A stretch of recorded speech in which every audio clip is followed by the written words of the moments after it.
लोकसभा चुनावों के परिणाम आने के बाद भारतीय जनता पार्टी और एनडीए गठबंधन की सरकार बनाने की कवायद जारी है। दिल्ली में 7 लोकसभा क्षेत्रों में से 7 के साथ फिर एक बार भारतीय जनता पार्टी जीती है और इस बार दिल्ली विधानसभा चुनाव प्रबंधन समिति के संयोजक थे गोंडा विधानसभा से विधायक अजय माहौर, और आज हम अजय माहौर जी के साथ हैं।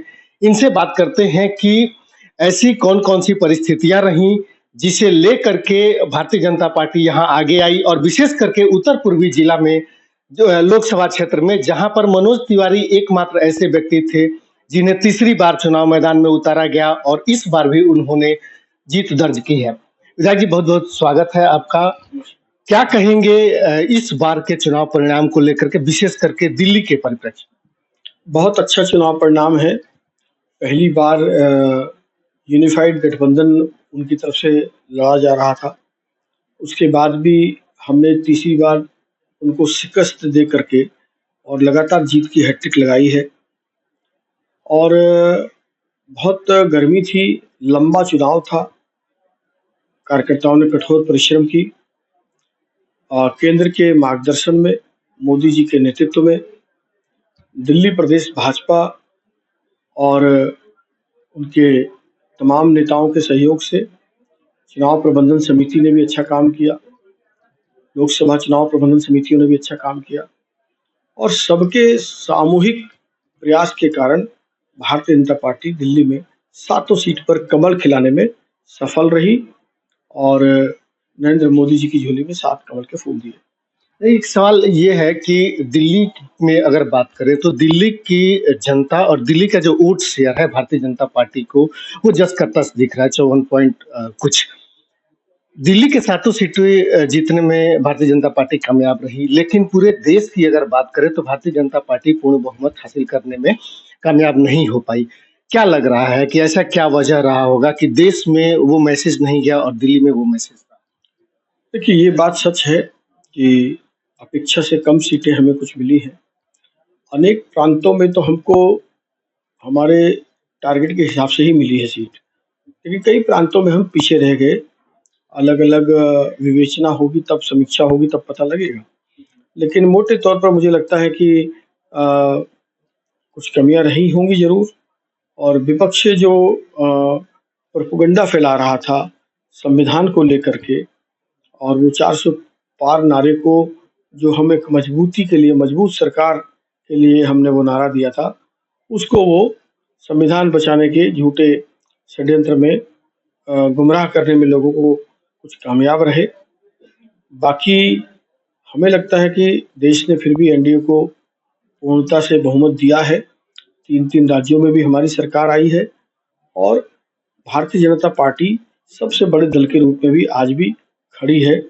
इंडी गठबंधन के जो सारे साथी हैं, पूरा अलायंस का जितना वोट है, सीट है, उससे ज्यादा अकेले बीजेपी की है। ये आज भी दर्शाता है कि मोदी जी के प्रति लोगों का अटूट विश्वास है, और एनडीए गवर्नमेंट पूरी दृढ़ता के साथ, मजबूती के साथ अपने कार्यकाल को आगे लेके जाएगी। अगर दिल्ली की बात करें तो दिल्ली में इस बार इस गठबंधन को नायाब ही कहेंगे, कांग्रेस और आम आदमी पार्टी के गठबंधन को। आम आदमी पार्टी को अभी भी 24% के आसपास वोट मिले, कांग्रेस को 18% अभी भी वोट मिले, और भारतीय जनता पार्टी अपने वोट शेयर को बरकरार रखने में कामयाब रही। ये जो वोट शेयर का जो आंकड़ा है, उसको देखते हुए और 7 विधानसभा लोकसभा क्षेत्रों को जीतने के बाद अब 8 महीने 7 महीने रह गए हैं विधानसभा चुनाव में, क्या आप लोगों को लग रहा है कि अगर यही आंकड़ा रहा और इसी तरीके की राजनीतिक परिदृश्य रही तो विधानसभा चुनाव में क्या परिणाम पिछले जैसे ही रहने वाले हैं या बदलेगा?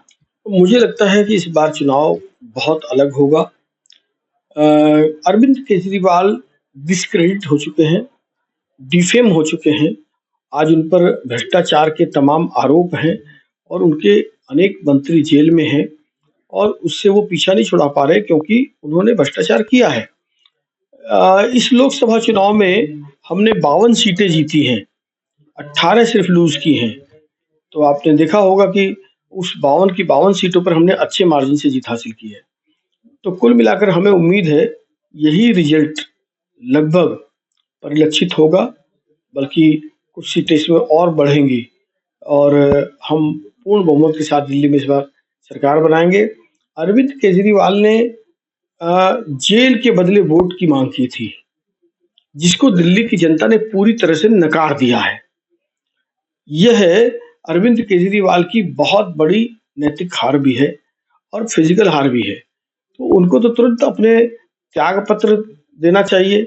जो मुख्यमंत्री 7 की 7 सीटें लगातार हार गया हो, हैट्रिक में गठबंधन करने के बाद हार गया हो, विक्टिम कार्ड खेलने के बावजूद हार गया हो, जेल से के बदले वोट की मांग करके वो हार गया हो, और जो कि किसी पत्रकार को लिख कर दे रहे थे कि लिख लो 7 के 7 मेरी आएंगी और उसके बाद शून्य पर लौट करके आए हों, उन्हें तो इस्तीफा दे ही देना चाहिए।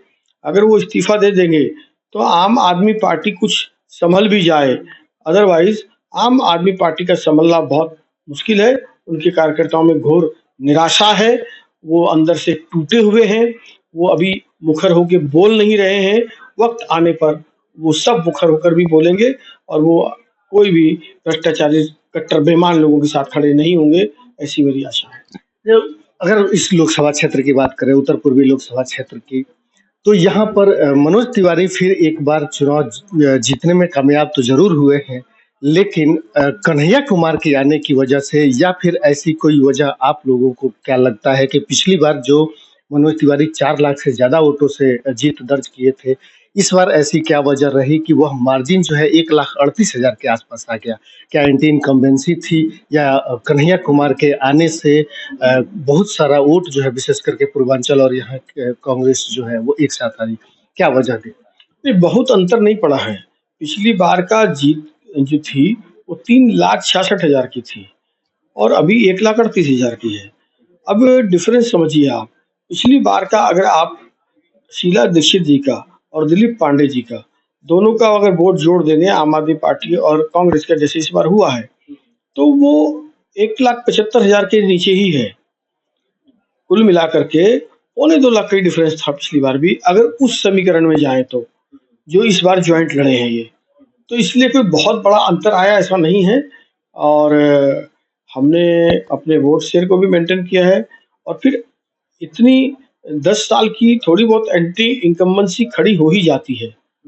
तो वो होने के बाद भी अगर हम इतने वोटों से जीत रहे हैं तो इट्स ए ग्रेट विक्ट्री और जनता ने हम पर भरोसा किया है, हम पर विश्वास जताया है। और एक बात और मानता हूं मैं, ध्रुवीकरण भी हुआ, तुष्टिकरण भी हुई कांग्रेस पार्टी के द्वारा, मुस्लिम तुष्टिकरण, और इसलिए पिछली बार हम सिर्फ एक विधानसभा हारे थे, इस बार उसके कारण से मुश्ताबाद और भावरपुर ये सब ध्रुवीकरण के कारण हारे हैं। तो वो सब चीज़ें ध्यान में है, लेकिन फिर भी एक शानदार जीत है और मेरी विधानसभा घोंडा लगती है। 70.4% से हमने 58,000 से ज़्यादा वोटों से इसमें जीत हासिल की है। पिछली बार 66,000 की जीत हुई थी, लेकिन पिछली बार अलग-अलग लड़े थे, तब 66,000 की जीत थी। इकट्ठा लड़ने के बाद भी पिछली बार मेरे गोंडा विधानसभा का वोट शेयर 68.6% था। इस बार इसको इकट्ठा लड़ने के बाद भी मेरी विधानसभा ने 70.4% दिया है। तो मैं अपनी दिल्ली मेल व्यूअर्स के माध्यम से, दिल्ली मेल चैनल के माध्यम से अपने गोंडा विधानसभा के देवतुल्य मतदाताओं को बहुत अभिनंदन करता हूँ, वंदन करता हूँ, प्रणाम करता हूँ आपके माध्यम से, और मैं काम करके आपके कारण जरूर उतारता रहूँगा। या आपके चैनल के माध्यम से अपनी अभिव्यक्ति भी करता हूँ कि इन लोगों ने बहुत बड़े मार्जिन से मोदी जी को और मनोज जी को आशीर्वाद दिया है और इसी तरह हम डटे रहेंगे और जनहित के कार्य करते रहेंगे। एक अंतिम सवाल दिल्ली की जनता से जुड़ी हुई। दिल्ली में पिछले कई सालों से हम देखते हैं कि जब गर्मी का दिन आता है, पानी की समस्या हर घर को हो जाती है। जैसे ही अक्टूबर, नवंबर और दिसंबर का दिन आता है, उस समय जो है पोल्यूशन की समस्या जो है वो आ जाती है और हर 3 महीने के अंतराल पर एक-एक समस्या खड़ी होती है और बगैर सुप्रीम कोर्ट के और बगैर कोर्ट के वो समस्या का कोई समाधान नहीं दिखता। बावजूद इसके कोई दूरगामी समाधान नहीं दिखता है। इस बार भी पानी के लिए हाहाकार मचा हुआ है। सुप्रीम कोर्ट जो है उसमें अब हस्तक्षेप कर रहा है। क्या लग रहा है कि दिल्ली हर मुद्दे पर ऐसे सुप्रीम कोर्ट के आदेश और हाई कोर्ट के आदेशों पर ही चलेगी?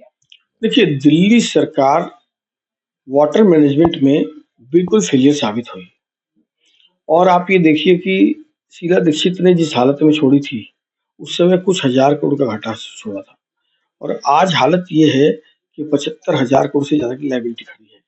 उसके बाद भी दिल्ली जल बोर्ड बर्बाद है। वेस्ट ऑफ पानी दिल्ली का ऑलमोस्ट 52% है। आप कैसे किसी स्टेट को सर्वाइव कर सकते हैं इतनी बड़ी लीकेज पर? तो वो विजनलेस गवर्नमेंट है। हाँ, ठीकरा फोड़ देगी हरियाणा पर, कभी केंद्र पर, कभी किसी बात पर। लेकिन आज सुप्रीम कोर्ट ने कहा है हिमाचल 137 क्यूसेक पानी एक्स्ट्रा प्रोवाइड करे जल प्रॉब्लम को देखते हुए दिल्ली में, और हरियाणा उसको पास आउट करे और दिल्ली को चेतावनी दी है कि आप उसके जो लीकेज है उसको खत्म करें, उसको बर्बादी को रोकें। लेकिन दिल्ली सरकार मुझे नहीं लगता बर्बादी रोक पाएगी, क्योंकि दिल्ली सरकार ने कुछ ऐसा काम कृत्य ही नहीं किया है, कोई विजन ही नहीं किया है। नहीं तो 10 वर्षों में जो आदमी कह रहा था 24 घंटे नल जल का साफ पानी दूंगा, 24 घंटे छोड़िए साहब, 4 घंटे पानी नहीं मिलता, साफ पानी नहीं मिलता। और कई विधानसभाओं में तो हालत ये है, कई कई दिन तक पानी नहीं मिलता। टैंकरों को खत्म करने की बात की थी सरकार ने, 893 टैंकर थे जब केजरीवाल सरकार में आए थे, आज 1200 से ज्यादा टैंकर हैं। तो टैंकर माफियाओं को इन्होंने संरक्षण दिया है। तो ये सरकार माफियाओं के साथ है, ये सरकार गरीब जनता के साथ नहीं है, जिनको साफ पानी चाहिए, जो पानी के लिए परेशान हैं। तो कुल मिलाकर के दिल्ली सरकार फेलियर है और जनता को ये बात ध्यान में है और इसका प्रबंधन होना चाहिए। केंद्र सरकार ने अनेक सैकड़ों करोड़ रुपया इनको अमृत योजना के तहत दिया था और इससे इन्होंने बोरवेल लगाया, जिसके कारण सिर्फ 35% क्यूसेक पानी बढ़ा था, एमजीडी पानी बढ़ा था। लेकिन अभी भी बहुत प्रबंधन की जरूरत है और विशेष रूप से जो बारिश का पानी है दिल्ली का, वो 98% वेस्ट होता है।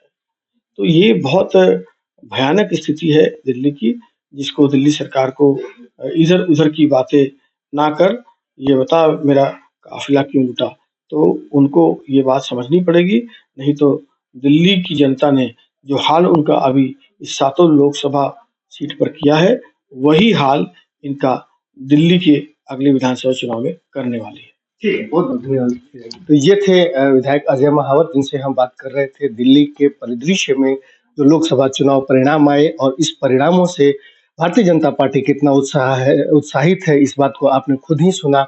और इन्हीं परिणामों के आधार पर और अरविंद केजरीवाल के घोटाले के आरोप और पानी के मुद्दे हों, चाहे पॉल्यूशन के मुद्दे हों और भ्रष्टाचार के जो आरोप हैं, इसको आधार बना करके भारतीय जनता पार्टी अगले विधानसभा चुनाव के लिए भी एक बड़ी उम्मीद रख रही है।